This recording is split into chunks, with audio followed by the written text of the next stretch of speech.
Yung pag nagano kayo ng KineMaster nyo, maging ganito siya. Ayan. The KineMaster engine failed to initialize. So, ang gagawin natin guys, para ma-open natin yung KineMaster natin, tapos pupunta tayo sa settings. Ayan. Pupunta tayo dito. Ayan. Click lang natin.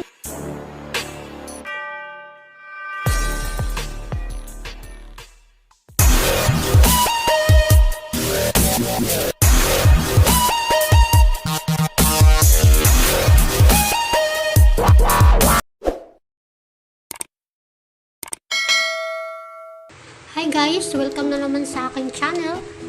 So, for today's video, ang gagawin natin ay yung pag nagano kayo ng KineMaster nyo, maging ganito siya. Ayan. The KineMaster engine failed to initialize. So, ang gagawin natin guys, para ma-open natin yung KineMaster natin, kasi medyo bababa lang kasi yung ano niya, yung memory ng phone. Nagaganyan talaga siya pagka puno na siya. So, gagawin natin, cancel lang natin. Tapos, pupunta tayo sa settings. Ayan. Pupunta tayo dito. Ayan, click lang natin. And then, punta tayo sa application and permissions. Ayan. Tapos, App Manager. Ayan, depende sa phone nyo guys ha, kung saan nakalagay. Kasi andun yung mga lahat ng application na nakasave ko. Ayan, punta natin, click natin yung KineMaster. And then, i-click natin yung international storage.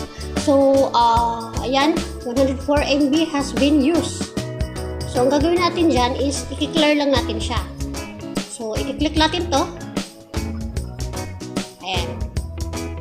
Click. And then, i-okay mo lang siya.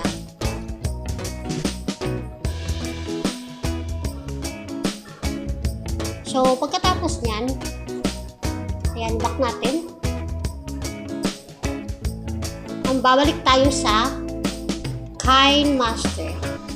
So, i-click natin to. I-allow lang natin. Allow. And then, ayan. Ayan. So, i-click natin yung start. Start. Ayan na siya, guys.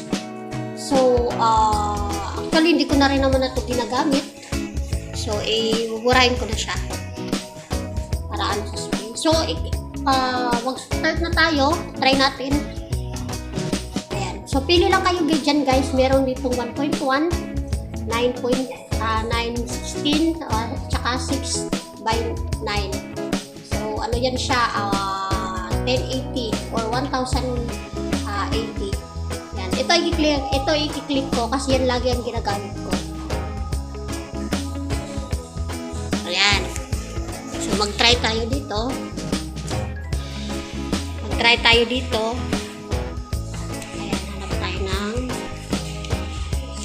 Background. Yan.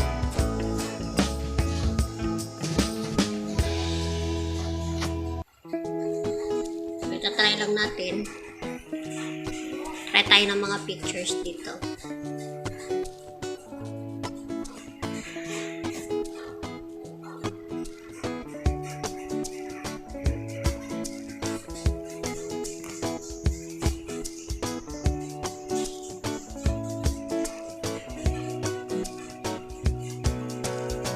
Diba guys, okay na siya.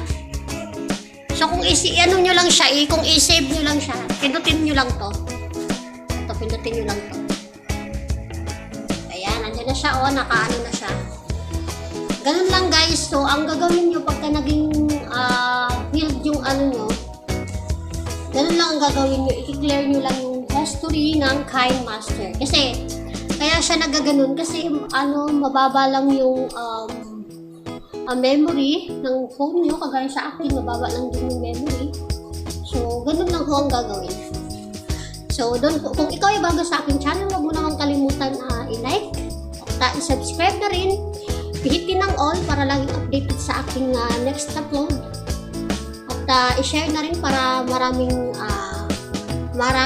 makaalam. Ayan. So, maraming salamat. Bye-bye!